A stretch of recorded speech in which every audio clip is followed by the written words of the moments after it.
Happy Wine Wednesday, everyone. We're running a tad bit late, like half hour. Sorry. And I see that we don't have anyone in the audience, and I'm guessing that's because everyone is on the stream that I prepared. Just to let you guys know, if you watch this later, basically, I had trouble. I couldn't find my phone, AirPods mess up, whatever. Had my own stuff. Ray had his own stuff. He couldn't figure out something's going on with his computer. I don't even have my phone to investigate while we're live. But basically, I'm guessing that the stream that I prepared isn't working. There's Shyla. Yeah, Shyla's here. Shyla found us. So, Shyla, I need to know because there's Jeff. Hello. So, guys, when I went live, it seemed like it went live to Facebook and it went live to YouTube, but it didn't go live in the stream that I had prepared for YouTube. So I'm very worried that people are stuck over there. And I don't even YouTube's have not working. phone. What? YouTube's not working. So we're not on YouTube at all? No. Well, there's all sorts of people posting, but there's nothing on the screen. It says live stream, it says waiting. So Ray, if you're on there, tell everyone to go back out, leave that stream, go back to Silver and see if there's a new. Yes. So Zen is seeing what I'm saying. Yeah, we got a bunch of people. Yeah, Salty Reef, Jeff just posted the link for here and other live. So Zen took care of it for you. So thank you, Zen, because basically technical difficulties tonight. Right. Sorry, guys. Basically, I prepared the stream like usual, and that's where everyone's sitting waiting. But then when I started the stream, it wouldn't let me choose it. I'm gonna have to investigate. I'll figure it out by next week. I'll have it next week. But I see Zen Ginger, I see Jeff, I see you guys are getting us to YouTube. It's just that everyone's sitting in the other stream. I'm so sorry, guys. They updated. I didn't know because I'm not frequent enough in taking care of everything, and I hadn't seen it until literally I was going live, and it was like, you can't choose anything else. So I'm gonna have to investigate why I can't choose the live that I prepared. I will figure it out again by next week. But hello to those of you that are there. I see we've got 6 people now, so people are coming over. Zen, thank you for sharing the link, because I don't even know what happened. And if you missed it to begin with, I literally can't find my phone. So if I had my phone, I'd be over here doing this, trying to figure it out. But I don't have my phone at all, so I can't even look at what's going on. But we'll have it fixed. Can't you use one of the others? Use one of the other phones to give yours a call and hear the ring? Yeah, no, we did that. Been doing that. Been doing that. I'm guessing that I had my phone turned off, but it's not dead. Yeah. So that's what I was explaining to Holly before we went live. My AirPods are connected to my phone. So if my phone was dead or, way out of the area, then I'd be able to connect to my Mac because it wouldn't be connected to anything. It's still connected to the phone, and Find My says that the phone is here. We just can't find it through rings because it won't ring. So I'm really frustrated tonight, guys. I'm sorry. But I'm glad that you guys that are here. We don't have anything special for tonight. I can give some updates on what's going on in my tank. We can find things to talk about, but it'd be better if you guys asked questions. We are going to try to make it a short stream because Kelly needs to find her phone, and I'm all freaked out and stressed about this other stuff. But I wanted to make sure that we did get live because I never want to just not show up, right? We might be late, but we show up. So I wanted to be here and have us be here for you guys. But yeah, not a big episode plan, just here for questions and chat. So to start us off, Holly, and I can't even pass it off to Holly and investigate because I can't find my phone. It's just a really bad night, you guys. But thank you again to Zen for at least posting a link saying, Yeah, hey, helping out. Hey, they're over here now. Jeff, if you have anything you want to discuss tonight, hey, it's the perfect night because we're open and, many people might not even be here. So perfect night to ask any question you guys want to ask. Shyla, we'd love an update from you because I see that you are already here. And Zen, any questions from you? We still need to plan the big first time Seahorse Tank episode where we use all your questions, but I haven't seen, if you've messaged me, I'm sorry, it's been a hectic week, but let me know because I definitely want to do that episode. And I think we talked about last week that instead of you coming on because you just don't want to, that you could, provide me with questions to ask and answer. So, and yeah. So anyways, Holly, anything new with you? What's going on in your tanks? Well, Dandy and Sadie have been very playful lately, chasing each other around. Usually, the way it works is Sadie likes Dandy to chase her, and Dandy likes to chase Sadie. So he's been chasing her around. And I walked into the room one day. I was getting ready to siphon out uneaten food. And I walk in, and Dandy is sitting up high at Sadie's dish, eating out of her dish, just like a normal seahorse. And remember, he can't swim very well, so I haven't seen him make it to a dish in a very long time. And I don't know how we got up there, but he's just sitting there eating. And I think he went up there because Sadie had been eating out of his dish, and he was getting kind of tired, I think, of fighting her off it because she always comes and sits at his dish now, and then she goes and eats hers. Mm-hmm. So I walk in the room and I'm thinking, okay, lunchtime's over. I'm going to clean up. And surprise, surprise, Dandy's sitting up high at the dish, what she usually can't get to. So I don't know how if if he just got lucky or if he had to work real hard to get up there, but he was just sitting there eating. So that was kind of cool. Yeah. And he's been pretty active, like I said, lately. They've been chasing each other around. And I don't know why. I don't know what's changed. We are having a little bit cool weather for August. We've been like mid to high 50s in the mornings and then topping out at 80 during the day. But I mean, their tanks pretty much stay the same temperature year round, right around 68 to 71, right in that little range. So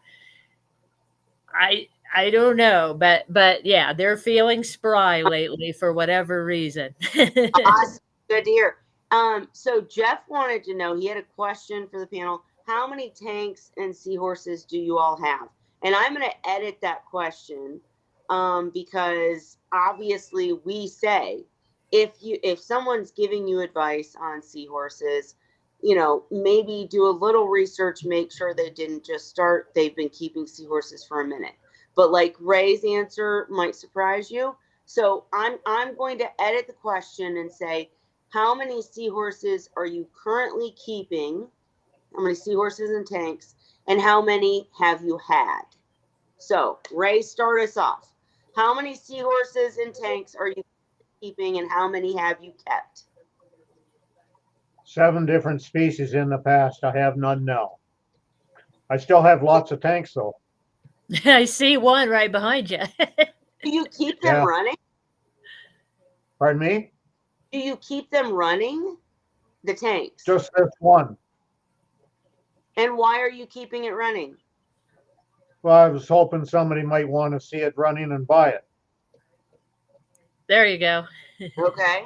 I thought he was going to say, well, just in case something happens and I got to keep them again. But suddenly somebody brings you a seahorse. I never had an algae problem before, but I've got it now. Really? Yeah. Do you think that's because you're not doing the maintenance that you would usually do if there were seahorses in it? Yeah, I haven't changed the water since October when the last one died. Well, there you go. But then again, there's nothing going into it either. Right. Which is interesting, but that doesn't surprise me. It really doesn't. If you leave water sit, and you're not the ocean, right? Like in the ocean, the water just sits, but there's this complete turnover constantly. If you leave just a tank sit and there's any kind of lighting, even ambient room lighting, and there's any kind of nutrients in the rocks from the biological filtration and etc., it's going to grow algae if you're doing nothing. That doesn't surprise me at all. But anyways, Holly, how about you? How many seahorses do you have? How many tanks? How many have you had? Well, off and on many, but currently I have a 55-gallon with 2 seahorses in it. One that I raised from fry, and the other one is my oldest seahorse, my original seahorse. And then I have another tank. I have a 75-gallon with 4 in it that I raised from fry. And that used to be my grow out tank, back when I had a producing pair, but I don't have anybody having babies anymore. So I just have those 2 tanks and those seahorses left, my pets. Yep, absolutely. And Zen Ginger did point out Ray is the seahorse community elder with all the info. He is like the town Yes. wizard. Yes. And He's Cheryl, the guru of the group. I've got to qualify, or I've got to comment on that a little bit. go ahead. While I have aged out and I am maybe an elder, probably isn't anybody else as old in the hobby on this, watching this anyway. But the thing is, nobody has all the info. Sure. It's True it's story. a rapidly changing hobby, and I'm always learning, and I expect I'll keep on learning because now I learn through other people what they do, and if they're successful or not successful, and that can change my knowledge base as well. I loved hearing you and many of our other guests talk, because when we get other DIY kind of people in here and you guys start having a conversation, me and Holly are just like, oh, right, cool, right? Because Yeah. it's really cool to hear you guys talk about the semantics and how to put things together and make things work, because we just kind of are currently doing it, but we're not investigating ways to better it. We figured it out. It's easy once you figure it out, to an extent. I shouldn't say easy, but once you figure it out, Yeah.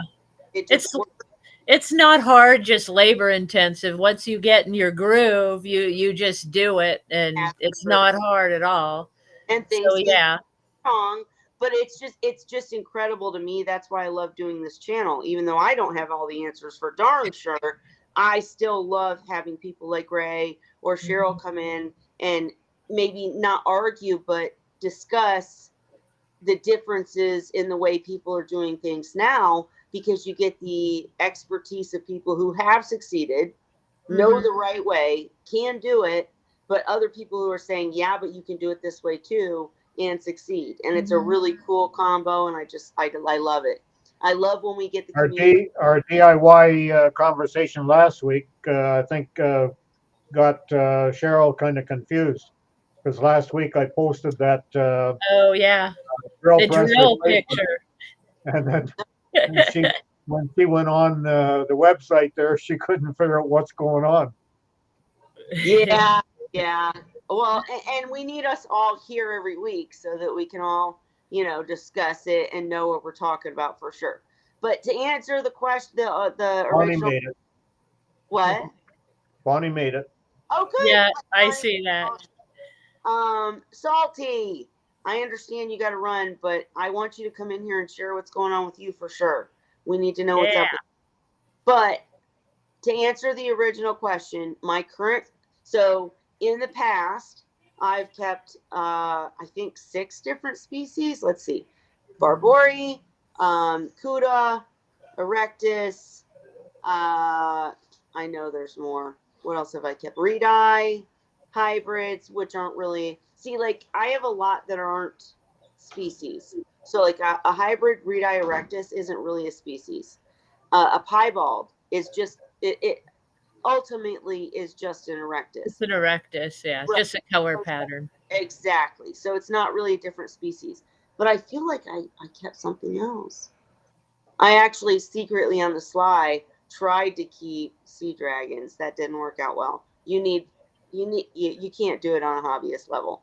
But Mhm. okay, let's say 5 species is what I've kept. And I had literally within my house 1, 2, 3, 4, 5, 6, 7, 8, about 10 tanks running at one time. And that's in Indiana. And I had all sorts of humidity problems. I had wet floors constantly. But, anyways, I had all these tanks running in the past, especially when I ended up breeding Erectus and had fry Mhm. tanks. I'm not even including those. At one point, I had a mixed reef for many years. That was probably one of my favorites. So what I currently have is I have the all-in-one, and I set that up to try to prove that you could do it, that you could keep seahorses in an all-in-one tank. That yes, we absolutely recommend if you can do it to use a sump, to use as much equipment as you can, as much water volume as you can. But I set out to prove that you could do it. I am doing it. I've struggled along the way. You guys have, if you've watched previous episodes, you've seen my struggles. It's not as easy for sure, and it's more labor intensive. But I'm doing it. The other tank that I still have going is the 65-gallon. It's just got 2 pair in it. They're not breeding. They're just kind of chilling and living their lives, and I'm okay with that. And I never really post anymore anyways because I just can't get to it. But I have the all-in-one covered in macros now, and it's really pretty. And I've talked multiple times about splitting off seahorses, but now I'm to a point where in the 65, it's really ugly. It's really swampy. I don't take care of it like I should, but the seahorses are happy and just living their lives. So putting all the rest of the seahorse and leaving just a breeding pair in the all-in-one doesn't make sense now that I've added the macros. So I'm just at this point where I'm like, I'm not sure what I'm doing. I'm just doing it. But the tank's beautiful, and I do have multiple. All my seahorses now are Erectus. I don't keep any other species currently. Would love to, but it's just about getting back into it. In my case, nobody else has told their story, but in my case, my mom passed away, and I had all these tanks going, and I just kind of let them all go because it was really devastating to me. And then I wanted to get back in. I think I only went like a month without seahorses because my 65 that had all the Erectus that I had raised and Mhm. not sold in it lived in the conditions that weren't great because I wasn't taking care of them for a very long time. I still feel terrible that I didn't do a better job, but I haven't been without seahorses for more than a month. I still have all these tanks set up. So, for instance, I still have the 90-gallon tank, 90-gallon SCA sitting there, but that is the tank with the sump that I tried to DIY that leaked and caused me all sorts of problems because I had to use a brute tub because of the shape of the stand. I'm getting off onto tangents. My point is, I've got all these tanks. I've thought about selling them. I've thought about doing this for real again, but my darn seahorses won't give me fry. So I'm in this position where I'm just a bunch of tanks and 2 Yeah, but tanks you running. just said you're okay with that. Yeah, I know, because I go back and forth, like I Yeah. miss being surrounded by babies and Yeah. having to do the 5 minutes, work and having to do five all minutes that. later, you've gone back. I know. She wants the babies. She just doesn't want all the labor involved. But what I need, That's how I feel about it. They're what I cute. need is a roommate or a worker or something that'll come in and do all the work so I can just enjoy the babies. Right? You need to own a zoo. They're it. You Or be the work owner and have people come and do the work for you, Kelly, and you can just come in and look at them I was and gonna do what say, you feel like doing. I mean, I wouldn't give up. I think I'll keep seahorses till my dying day. Like Holly has talked about, as soon as, her seahorses have lived their lives, she's not going to do it again for at least a minute because she wants to Yeah. travel and she wants to, go do other things. I I want to don't, live my life, yeah, not the I, seahorse's life I don't think I'll for a ever, minute. I don't think I'll ever not have seahorses. I really don't, until I can't, just because I love them so much, even without babies or whatever. Well, Now I you have, have people though that can take care of them when you leave. You have yeah, kids that you I do. train to how I to do. take care of them. It absolutely depends on your circumstances. I'm just saying it's kind of like a part of me now, which sounds ridiculous, but it's the truth. The time after my mom passed and I let everything go, and then I didn't have seahorses for a minute. It was just like, they're my puppies. Yeah. They're my. I don't like. I'm gonna stop getting off on tangents, guys. But like for me personally, I've got this weird creepy crawly. I don't like creepy crawlies. I don't like fleas. I don't, like I love everybody who loves their fur babies. My sister has a fur baby that is my nephew for sure, like literally in blood. But I just would rather keep something like seahorses in a tank who are like puppies, and I don't have to deal with all the, worrying about fleas and that kind of stuff. So I don't see myself ever not keeping them, and hopefully I will just end up having Fry and getting myself together so I can take care of them, so that I just continue and never have to buy more, but actually just continue the tradition and have seahorses for others. And Ray, you said you didn't think you'd stop either, but right. I understand that at some point it becomes impossible. I mean, Yeah. it is what it is. I still have a few years left in me, so I'm going to keep being a seahorse person. Let's go back. Jeff's I see looking for some tips.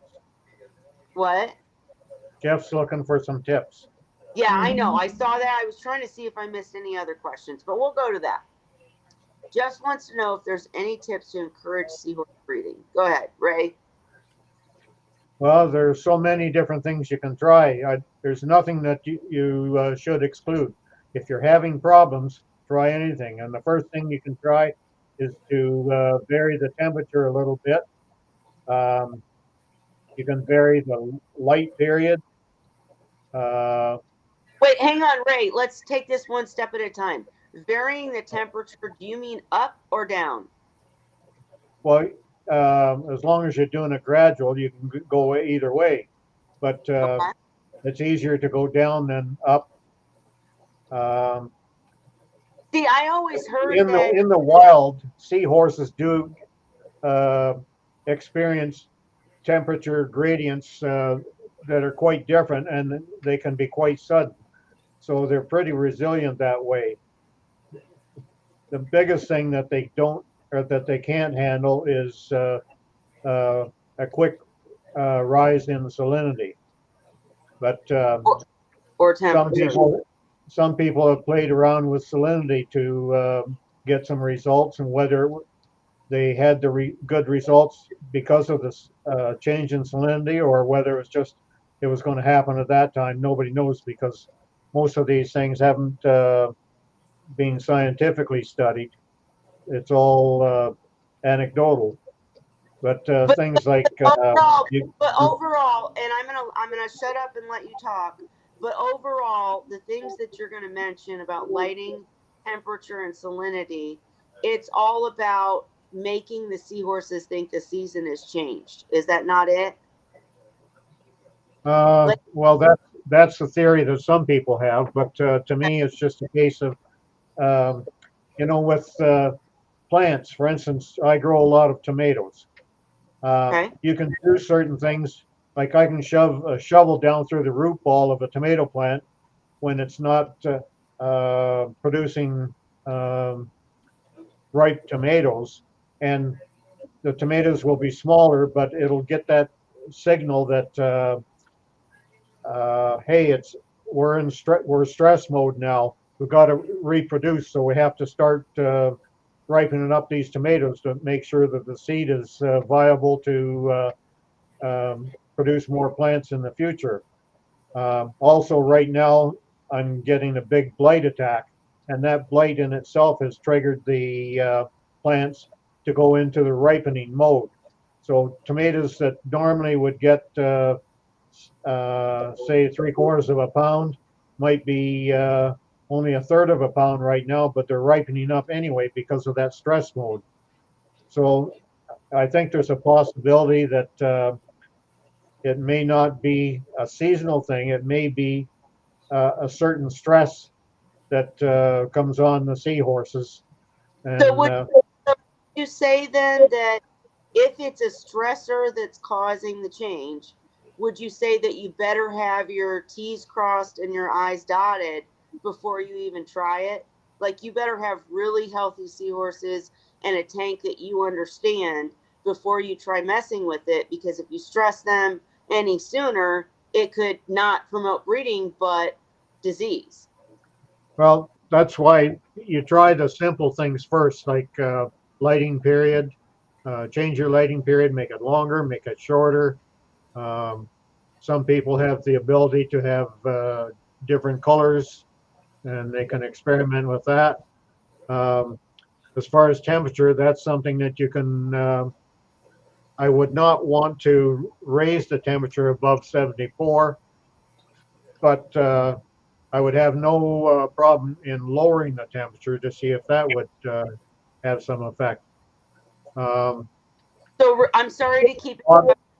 I'm so there's sorry. also the theory some people use that if you paint the back of the tank sky blue, some people have had results that way. Again, it's anecdotal. It's not a scientific study done, but there's probably a lot more things that if I didn't have the cognitive impairment, they would come to mind a lot easier. But um, you and Kelly Oh, probably have a lot of things that I haven't mentioned yet. sure. And you've mentioned some of the great ones. The only thing that I would ask you about is the temperature thing, because in my circumstance, again, anecdotal, but what I did is I was keeping the temperature at 70, 71. And when I was wanting to breed, and I haven't done this currently, this is way back in the day. So again, take that to heart. But when I wanted to breed, I raised the temperature up to like 73, 74. I did think it was seasonal change.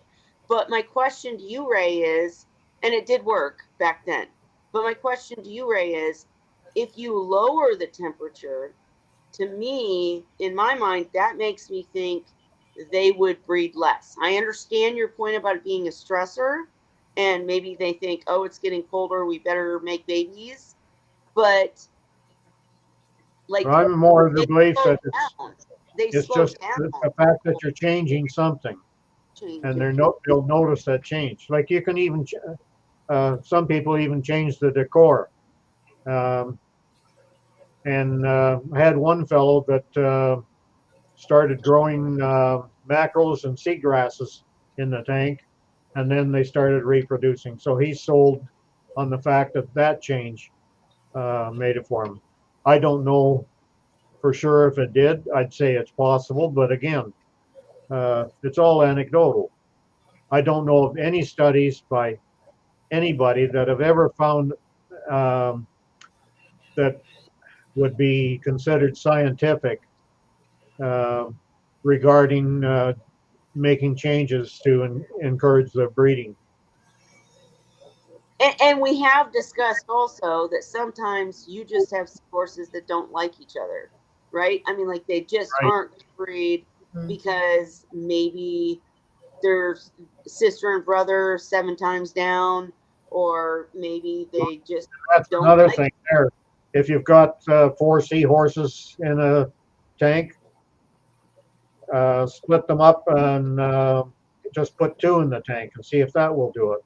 Sometimes when it's down to just that one pair, that'll instigate something, especially if it happens to be the right pair. So if say if you have 4 or 6 or whatever, and you're going to segregate a pair, try to watch and pick a male and female that have the best interaction that in the tank when they're all together, and when you split them up, then you have a better chance of them doing something when they're on their own. Well, and actually that's something that I'm considering, because guys, just to give you the background real quick, and then we're going to answer Jeff's next question. But just to give you the background on my tank, I want fry, so I got seahorses from Holly, I got seahorses from Vincent, I got seahorses from Ocean Rider, and then I got seahorses from Macro Lady, right? Macro Lady seahorses had already been breeding. They had already had fry. Not a big batch, but they'd had fry. So they're not all in one tank. I have too many in the all-in-one is one point just to acknowledge, but the others are in the 65, and I am going to split them up. I've been saying it for a long time, but I am going to do it because the male from Macro Lady is the one that I showed you guys a week or 2 ago, that is like literally I'm waking up, turning on the light, and he's got his pouch puffed out. He's ready to breed. He wants to breed, but something's stopping him in my tank. Is it that I'm not doing a good enough job with maintenance? Maybe. I mean, I'm not perfect. Is it that there's too many horses and they wrestle? They, anytime any of them try to breed, they're jumping on each other. Anytime there's food, they're tearing into each other. And it seems and looks playful, but is it not stopping the breeding process? Probably. So I'm going to do exactly what Ray said, and I'm going to move everybody out of that tank except for the pair from Macro Lady and see where it goes. I do want to talk about one other thing. Remind me before we end, guys, about the female from Macro Lady, because it's something that I haven't seen before that's really unique and really weird, but cool. Nothing I'm worried about, but I want to ask you about it. But I don't want to get off the train of thought. So Jeff asked, was curious if adding a new seahorse might either strengthen the pair bond, or I'm guessing like he was asking, negate it. It doesn't usually do something for the existing pairs, but where it might possibly have an effect is one of the existing ones may want to then bond with the addition. You add a stallion to the tank, the ladies will flock. I mean, that's it. And so, like, maybe the males in the tank, the females have decided that they're not strong enough to carry the eggs, or they're not a quality partner or whatever. And I'm not trying to make this like any kind of thing. I'm just saying I really do think the females decide. And while they might make eggs just based on, chemical reactions or whatever, I don't think they have to give them to the male. And so, and I've seen it in my own tanks where they're both flirting, the female gets fat, the male's puffing out, and then nothing. And I really think it comes down to the female's not giving him the eggs.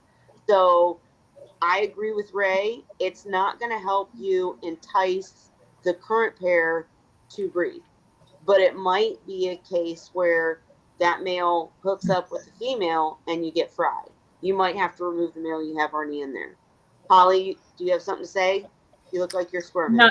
No, not really. I mean, I don't have any breeding going on right now, and they still all play with each other, but they're not breeding. They flirt, like the 4 in the 75 gallon. There's 1 male and 3 females, and they all hang out together and they'll trade off who's hanging out with who. The females even hang out and flirt with each other sometimes. I mean, they're just all doing their thing. The females drop eggs on a regular basis. I remember they did that when you were here, I think. Remember? I was cleaning up eggs.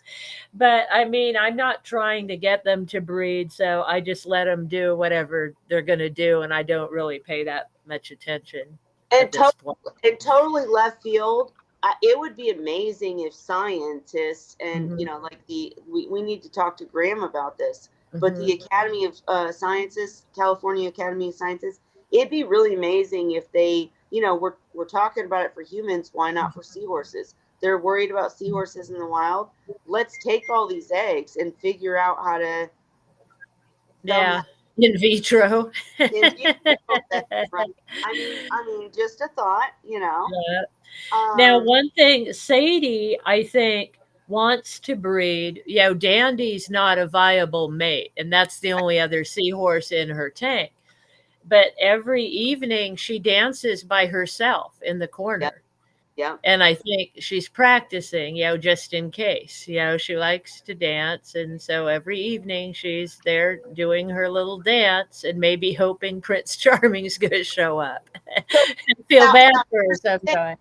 Now here's the thing, all of you guys. Now we need to guilt Holly into no, she needs a male for Sadie. No, Right. I'm kidding. She'd probably like that. And actually, Bonnie was asking that. Could a mirror mirror. actually entice a female to want to breed?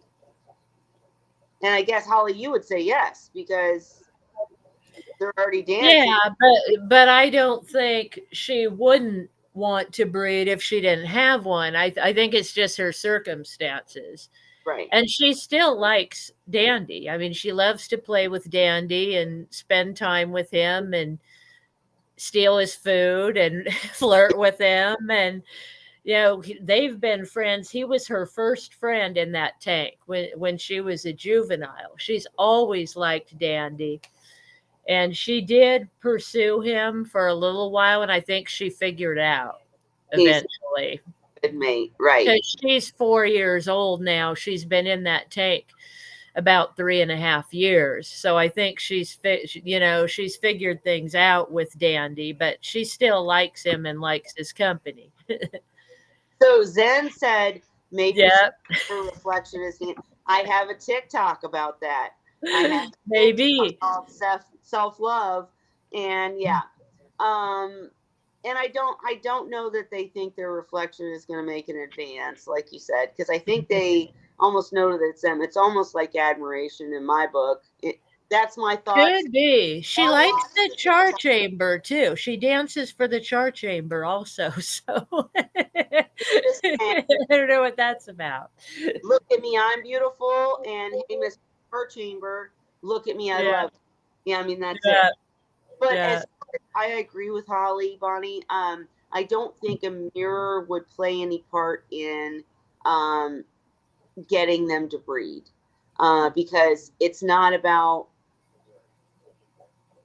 It wouldn't at all, because it's more about them deciding whether or not their mate is the right one to carry the eggs or whatnot, or just not a good match. I mean, I don't have all the answers. I just think that, like, in my tank, it's too crowded. I have a pair of seahorses that have already been breeding, and now they're not. It's either water quality or it's too many seahorses in the tank. We're going to pull the seahorses out, see what happens. And then we're going to investigate why that tank's not doing well enough. Yes, we'll blame me if it's me. Yes, we will. Now, I will say this. The pair that I had breeding years ago was in the worst circumstances. Right? That was before I cleaned up my tank. So I had all kinds of problems going on in that tank. And also temperature was a problem for me because I didn't have the chillers yet. And you know how hot it gets here. I was fighting temperature using fans and bottles, frozen bottles, ice. And sometimes the temperature would get into the upper 70s, like 77, 76 up there. And that was when those seahorses were breeding. Well, Now, I must say also, I ended up losing that seahorse right. fairly young.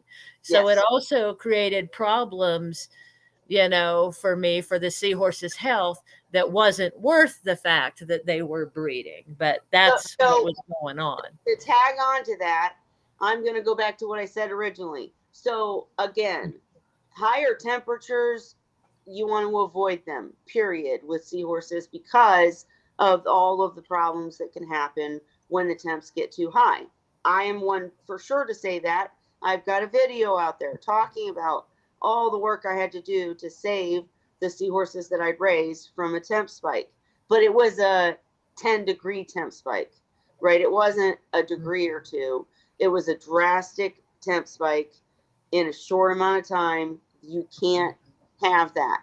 But going back to what Ray said originally about using temperature to promote breeding. First, I want to say again clearly for the Zen Gingers and the newcomers to the seahorse world, even if you're very, very smart and very, not acclimated, Diligent. very good with freshwater and even reef tanks. When you get to seahorses, temperature really, really matters. But if you're someone that has really perfected your tank and you're at least a year in and you really want them to breed, Jeff, I'm not sure where you're at, but if you're one of those people, then you can play with temperature a little bit. And I'm going to say you better be keeping the temperature low, because to play with temperature in the upper ranges, you don't want to go above 74, just like Ray said. So like I did in the past, if you're keeping it at 69, 70, 71, and you raise it to 73-ish, then you might see them be like, oh, wait a minute, time to breed. But again, there's all these other factors. And I just don't agree with putting the temperature down. Mine bred year round, the pair. So temperature didn't matter for them, I'll say. They'd breed in the colder water and the warmer water. I know, Holly. But what I'm saying is my first pair of seahorses were in a too crowded tank. I never messed with anything and they just bred. So yes, if you have a pair of breeders and you just land on it, that's awesome. They're going to breed no matter what. Totally agree. But if you're in a circumstance like me where the seahorses aren't breeding and you have to do a little tweaking to get them to breed because you want them to, that's a different situation. And I would just say, I would love to see someone mess with temperature going lower and make that happen. Because in my mind, that's the reason that maybe they don't breed for us, is because we're keeping them at lower temps because we have to. Mm-hmm. But I think the higher temps is what promotes breeding. You just said, Holly, that when you weren't capable of keeping the temps down, they were breeding like crazy. Mm-hmm. In my tanks were always below 74, but they were up there at 73 and my seahorses bred. Now that I'm down at 69, they're not. I don't know if that is it. Mine did, though. They continued year round. See, I got them in the spring and they had their first batch within a month after I got them, these two. Yeah. And I think Shyla has a point, is the bond that they create with each other. I think that has a lot to do with it. Because mine, once they got going, they didn't stop until I finally lost the male. They bred year round, even when the water temperature was down to around 67 in the winter, they were still breeding. Yeah, I had my last batch was right around Christmas time, late December, January was the last batch he had. And he had started, his first batch was in May of the previous year. So he just kept going once he got started. And I had the same experience. I remember when Cheryl started coming in and telling us that they take a break. Mine never did. Mm-hmm. My pair that I had, the first pair that I ever got, my big, huge male, purple male, that just kept spouting out kids. It didn't matter. Every month I had fry, period, all year round. I agree with Shyla. I agree with you that maybe once the bond is there, it's there. That's why I have a problem with the scientist questioning monotony. Or not monotony. Is that Not you like that monogamy. monogamy? Thank you. I question monotony too. All right. Monogamy, because there are species that don't give a shit and they'll go with whoever, wherever, whatever. But that might be more about survival, right? In the No, ocean. that's just humans. What? That's just That's humans. just No. We're talking Anyway, about I need to jump in here. Okay, go ahead. I can't get a word in edgewise sometimes. Sorry. Anyway, to get back to temperature, couple points, but the first one being that if you don't think moving it downward is going to help, if you're sitting in the upper range 73, 74, then put it down for a few months at 68 and keep it there for a few months and then bring the temperature back up again and see if that will help. Now, for Yeah. me, the other point is I say 74 because I don't want anybody to think that just anybody can do this. But for myself, if I was really having a problem and it exhausted other modes, I know what it takes to keep the tank going. And if I'm going to elevate the temperature above, like go up about 77 or 78 to induce this breeding, I know I'm going to be involved with more water changes, with stricter cleaning of the tank. Maybe instead of cleaning my filtration pads out twice a week, I'll do it 3 or 4 times a week.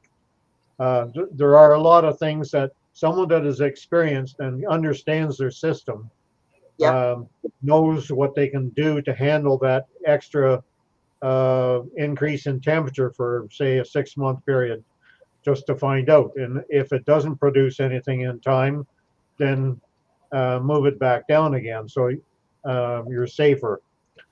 But it is a possible thing to do for someone that is knowledgeable. But like I said, the first part, though, lower the temperature for a few months and then bring it back up again and see if that can do something. But there's other things to try first, though, like the lighting period is the easiest thing to try. Changing the decor around. If you don't have any macro, even if you have a bare bottom tank, you can put a dish in the tank or a tray in the tank with some substrate in it and put some macro in it. And sometimes that's enough to be a little bit closer to what their habitat is. If you have strong enough lighting and are using the lighting anyway, then you could put seagrasses in because seagrasses are their normal habitat. Right. So again, a lot of things to do, but it's just with the temperature, you're kind of hesitant about it, but I think there's ways to go about it. And the easiest way is to go down and then back up again. I actually agree with you 110%. I love the idea of lowering and then raising slowly. Totally agree. I also agree that an experienced keeper can raise above 74. I just, on this channel, make clear for anyone that hasn't been keeping seahorses for at least a year, don't do it. Don't go above 74. Just don't do it. It's not. I don't think a year is long enough, Kelly. Maybe not. I think you're going to need 2 or 3 years of experience. Well, and I mean, you know, it's up to you what you think you can do with your tanks. It's risk tolerance for sure. We're just putting out what works, what doesn't, and what's worked for us. You know, as Ray has said, there's not scientific proof to any of this. So we're just telling you what's worked for us. And I would just say the key to temperature, the key is gradual. Don't let anything go up or down too quickly. If it's going to go quickly, make it down. But if you want to, after a year or two of keeping seahorses and they're not breeding and you want them to, and you just want to play with it, I would first look at different mixes of seahorses and separating seahorses in the tanks. Then I would look at everything Ray has described, changing around the decor, background, lighting, etc. Then last case scenario, I would mess with temperature. I like his idea of going down, seeing what that does for a few months. So you can raise Then it going safely. up. And then if that doesn't work still, maybe you just have seahorses that don't want to have fry. But if you're still trying and not willing to introduce any new blood, then, you know, raise it, but understand the risks. There are huge risks once you go over 74. And it's just a matter of you have to understand that you're not going to see the problems in the tank. Okay, that's the only point I want to make, is that you raise the temperature to 78, or, you know, all these people that keep seahorses in 78-degree reef tanks or whatever, they'll look fine. They will look absolutely fine. They'll probably eat more because they're more hungry, because you know, they're going to act fine. Everything's going to seem fine until it's not. So if you're not compensating by doing the extra water changes, doing the stuff that you need to do because you know how your system works and you need to compensate for that extra temperature, you're going to end up with problems 6 months later, is my only point. And Shyla said, my tank is 20 degrees and my male still got pregnant. Lowering temperature didn't work for me. Does seasons really apply to tank raised seahorses? Sorry. First of all, what's 20 degrees in Fahrenheit? That's 68. Okay. That's what I run my tanks at, roughly. If they want to have fry, they're going to have fry. Totally agree. Like, we're talking about this, and your pair may do the exact opposite, because, like I said, my first pair, I didn't have any idea what I was doing. I don't even know what the temperature of that tank was because I didn't test it. And they were giving me fry every month, right? So, there's no true and guide, this is the way to do it. It's just dealing with what you've got going on. But do seasons apply to tank-related seahorses? Ray, I've asked this question of Dan, and he's not here, so, you know, I got to get him back in here because his answer was great, and I can't remember it right now. But I've asked that about, like, many things related to tank-related seahorses, like why they care about temperature. Why does it matter, the feeds and such? Because they've never touched the ocean. So, or habitat and things like that. Yeah, they've never seen their natural habitat, so how would they know they're missing? Why do my dogs exhibit some the characteristics that of wolves that has been bred out of them for a long time, but they still have certain instincts that are there. Right. They're captive bred now. They're not wild. But, Yeah. And the same thing applies with the seahorses. It takes an awful long time to get those genetics changed. Like, and I'm not talking hundreds of years. I'm talking way beyond that, thousands or even or millions. But do you think that in the future, seahorses will be easily kept in reef tanks? Kept in what? In reef tanks. There are people now that keep them in reef tanks, but I said it's not a general. It's not going to work generally speaking. It'll partly depend on what's in that reef tank, how it's maintained, and also the individual seahorse itself. Yeah. No, I like that answer. And Ray, you said in the comment section that seasons matter for many species, but not all. What do you mean? Right. Some species will breed at any time of the year and all through the year. And then there are some that only breed at certain seasons. Don't ask me to tell you all which is which anymore, even of the 7 that I've had, because with my cognitive impairment, I'm not going to remember. Sure. Well, and like Holly and I said, there are some that are supposed to be seasonal, but they go all year round and mess you up and don't fit the bill, right? They don't all fit the bill. That's part of nature also, isn't it? It is. It is.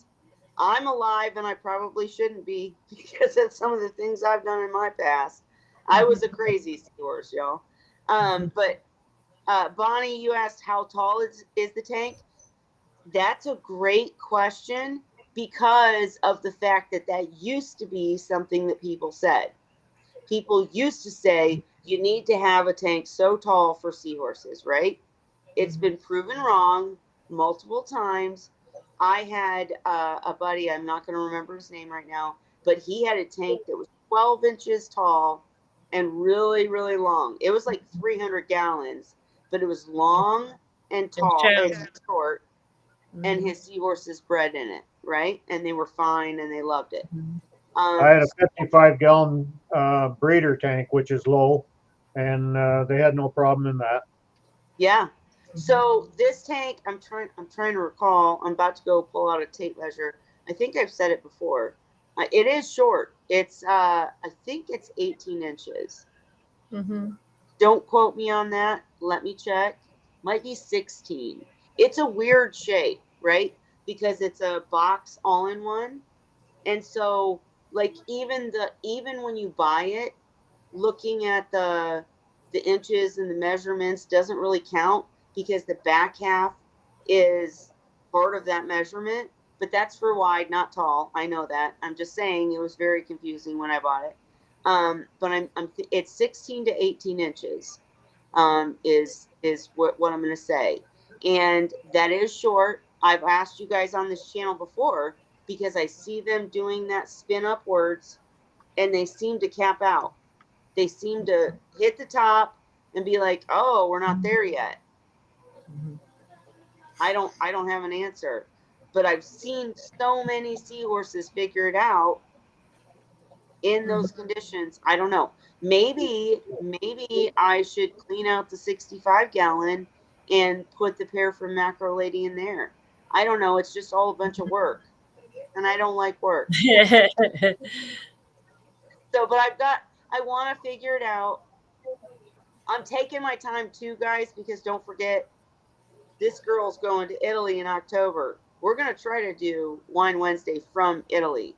But anyways, I'm going to Italy in October. So I'm kind of like, do I really want to have fry right now? Yeah. Bad timing. Sean's staying here. He knows how to do it, but do I trust him with it? And would he even do it knowing that Mama's going to come home really pissed off if something's wrong? He probably would be like, I'm not doing it. So, I can see him feeding your adults. I don't see Sean raising fry for you. because if something went wrong, I'm going to blame him. So I think that's all happening for a reason in my case. Like there's options that I have. Ray has given me so much good advice about cleaning up the tanks. First of all, sprucing up on my maintenance and separating seahorses so that they have a chance to breed without the others tackling them. I just haven't done it yet because I'm buying time, is the honest to God truth. But I will tell you this, I've noticed, and I didn't even think of this because, like I said, I'm not trying to breed, but on our Wine Wednesday, the tank that's in this room with me, my 75-gallon that has the 4 seahorses in it, they get to stay up late on Wine Wednesday because I'm using their light for my light during our Wine Wednesday. So on that night of the week, they get all frisky because they get to stay up late, I think. And it's the only night that their light is on this late. But I always am looking over because I see them playing and flirting and They love it. It's like Friday night for them or something. Yeah. Yeah. Party time. Yeah. And Bonnie said, wonder where you bought your seahorses from. Wonder how tall the tanks are there, because mimicking that might help. And oh, sorry. Shyla said, Alyssa said on her blog, at least 18 inches for seahorses. So that unfortunately has been debunked. They don't need 18 inches. Now we're talking about keeping seahorses, right? Mhm. That's what they used to say. That is no longer true. You don't need 18 inches to keep seahorses. For breeding, though, I'm questioning it now if you might need it, because I've heard so many people say in my 12-inch but very long 300-gallon tank, they bred great. I don't know. Cheryl is one that she kept tiger tails, and tiger tails don't breed the same as erectus. Like erectus do this spinning love circle to the top, and then they, connect, and they kind of fall back down, and the male goes and adjusts and whatever. With tiger tails and like with pygmies and such, with different species, they're breeding right on the branch and never letting go, or breeding sideways and such. So it wouldn't matter for them for sure. We're going to find out. Maybe I'll move everybody out of that tank except for the macro lady seahorses and see what happens. I don't know. I'm still playing with it. I don't have answers for you guys. But Ray, you said your 55 was only 13 to 14 inches, right? Yeah, I don't have, well, actually it's sitting out in the garage on its end. I could go measure it, but I'm guessing it's only 13 or 14. And I had reed eye that were producing in that. Well, I had two of them. Well, I wonder if it has to do with the way they breed. Now that we're getting into it, really, because I think they just they learned under their circumstances. They I think they learn to figured find it a way. If they're going to breed, they'll find a way to do it, whatever their environment is. I as long believe that too. You have to have that right environment for them so that Yep. they want to do the breeding. Yep. And I think the macros did help my tank. I just need to get some seahorses out of it. There's too many. So I'm probably not keeping up the way I need to. Holly sent me home with a bunch of different materials and some socks and some stuff that I can do to spruce up my tank. We'll see how that goes. But I do not subscribe to the fact that they need 18 inches. Absolutely not. They don't. I think they like it. But then you get a case like Holly's seahorses that don't go high. They never go high. They don't need Yeah, mine don't swim up to the top. They stay down at the bottom and wrestle around and stuff. And I don't know. I can't explain it. individuals, right? So we tell the basics to make sure you have a good seahorse tank. I mean, if you're just starting out, go as high as you can, go as deep as you can, as wide as you can, as much water volume as you can, have a sump, all that stuff. Again, with my tank, I'm trying to prove somebody can do it in an apartment, somebody can do it in any house. You can keep seahorses. But now I've tried to start breeding, and that's a whole other thing.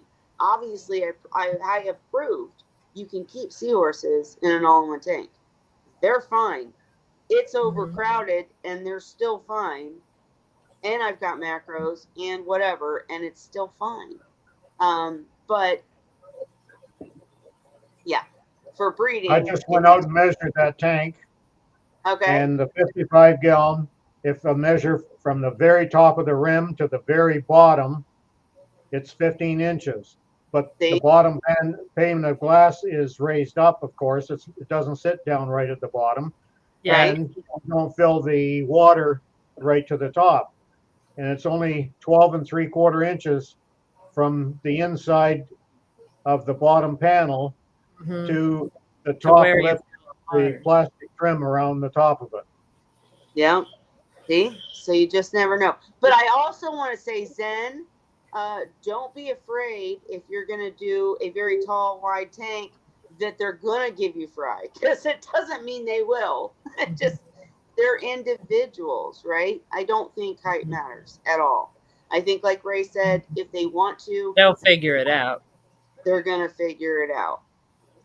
Um, and maybe that's what I'm seeing is them capping out at the top and being like, "Wait a minute," and then they'll figure So out. I've read, and Cheryl even said, I remember her saying this, that it's true. I read this, that if they want to, they can actually breed on the ground. They don't have to do this spiral thing, even the I erected. believe it.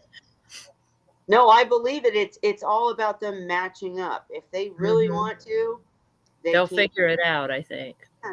No, I just love the spiral, and I feel Mhm. like it's fun watching them figure it out. Like I said, Mhm. I did with that pair, with a pair that I raised that was trying to breed. I have videos. I'll try to link them, but I have videos that shows where they keep trying and they keep trying and keep, and then they finally line up, and it's all about timing and whatever, and it's so beautiful. I want them to keep It's spinning. like a 3-day event. Yes, it is.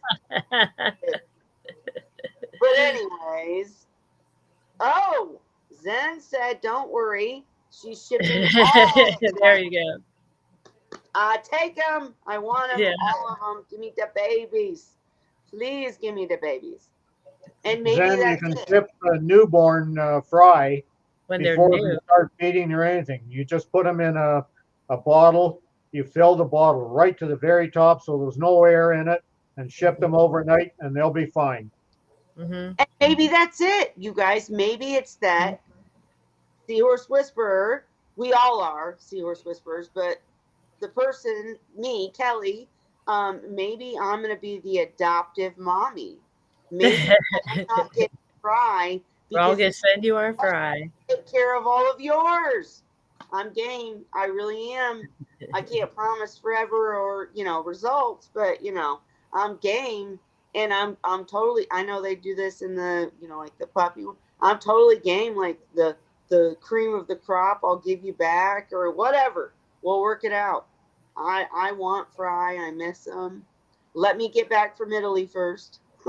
Looks like I will because you haven't even set up yet, Zen. But I'm totally game for Fry. I would love that. I miss them. I want to do it again. We'll see. Maybe it's timing. We'll see.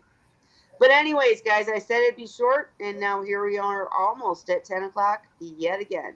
Um, I know we have so much more to talk about, and Zen, I know you're waiting to make your list of questions until you actually set up.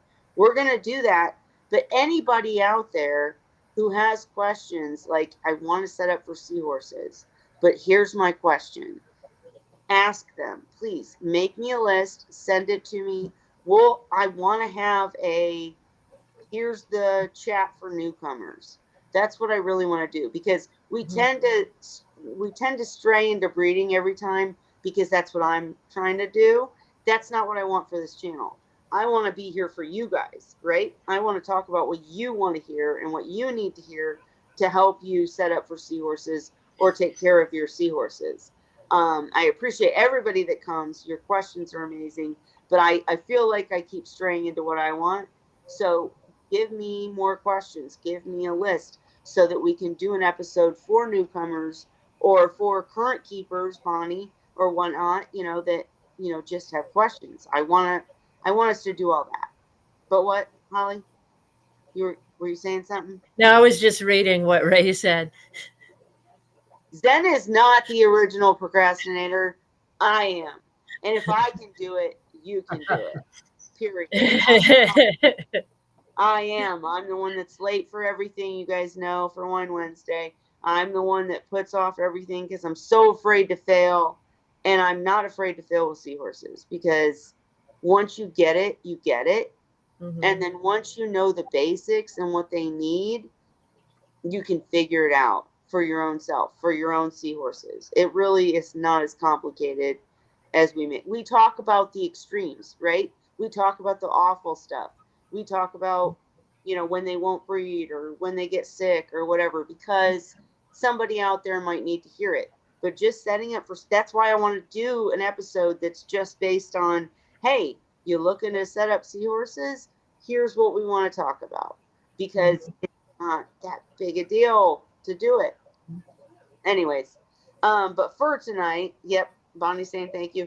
It is time to go. We all got work, we all got stuff, but we will be back next week. Any guests you want to be assigned to the channel, let me know. I will reach out to them. Any questions you have, please send them to me. We want to do an episode based on your questions. Anything else, Ray? No, I'll ask you a question after we sign off. Oh boy. I'll let you guys know next week. Well, it's All right. computer related. Oh, okay. Okay. I thought it was like, I don't want to say it publicly. All right. I'll help you when we're done. And we will be back next week, guys. Thank you. I will figure out what's going on with Restream and make sure that we have the same link posted that we're going to actually be on. Sorry, but I'll figure it out by next week. Shyla, keep doing amazing things with seahorses and keep us updated. I still want to get you in here. We got to find a way. All right. Until next week, let's say Happy Wine Wednesday.